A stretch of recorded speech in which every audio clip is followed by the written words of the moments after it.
Hello everyone, welcome back to another video review, this time of Transformers Prime Beast Hunters Cyberverse Commander Optimus Prime.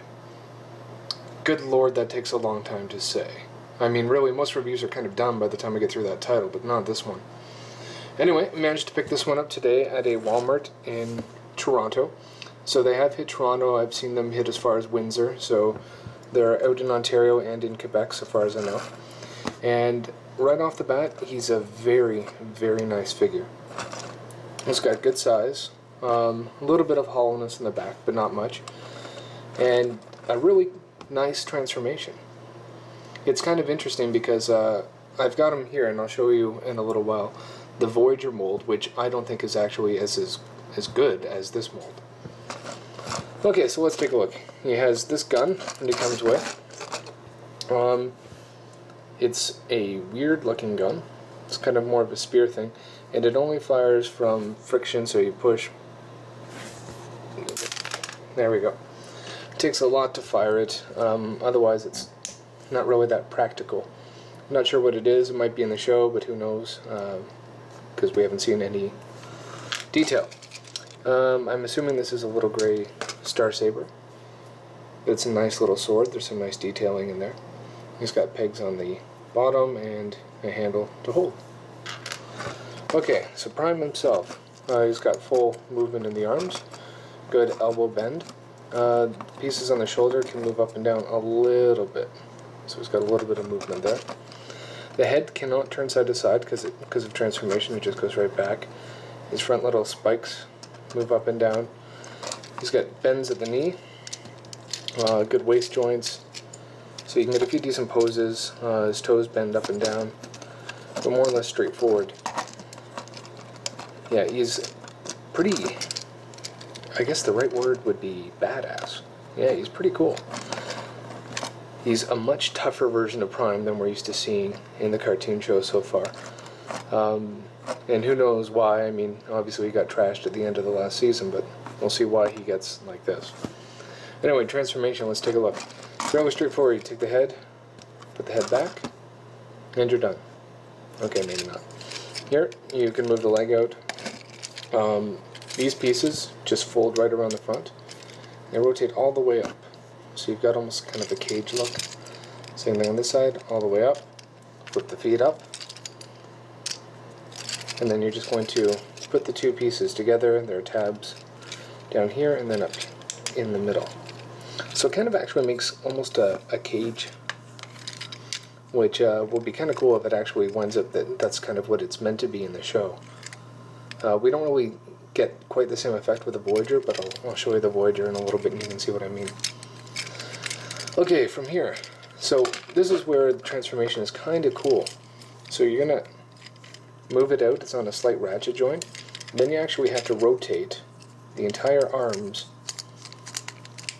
right around and under. Okay? And then you lift up, so you can twist his arm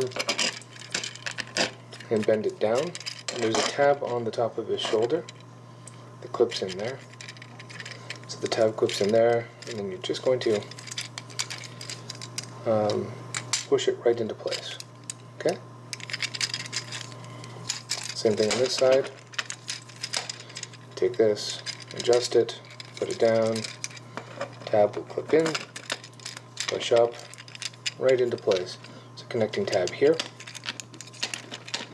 push the two arms together, and they hold decently.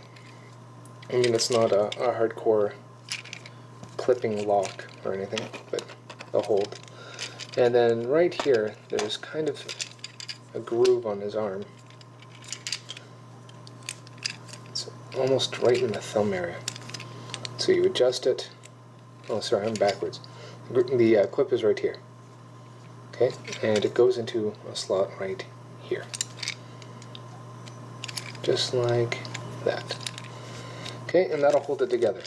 And that's him in truck mode. This grill, it looks like it should clear down, and it might be able to. But I don't want to push it and break it. But it looks like it might be able to go down a bit lower, but I'm not really interested in trying to break it or force it past that point. It doesn't really need it anyway. So there's the truck. Nice hollow inside. Not a lot of robot kibble there. His head is right there. And then you can attach his weapons. There's sockets here. He has room to grab them in his hands here, but it would look a little bit straight. It'd be like a robot sword charge, so it's better just to store them in the side. If you really want, you can try and tuck it right in there. It'll hold it. Maybe he can be like weapons storage prime or something. And that's pretty much him in truck mode.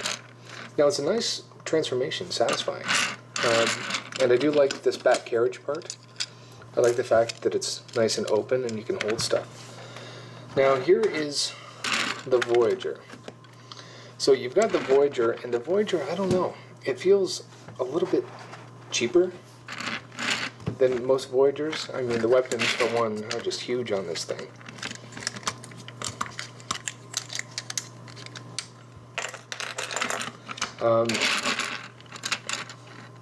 But yeah, like whether or not you can actually, or he's meant to store beasts or whatever, like his arms take up the back part there, and these wing pieces that just come in and tab and cover all of that.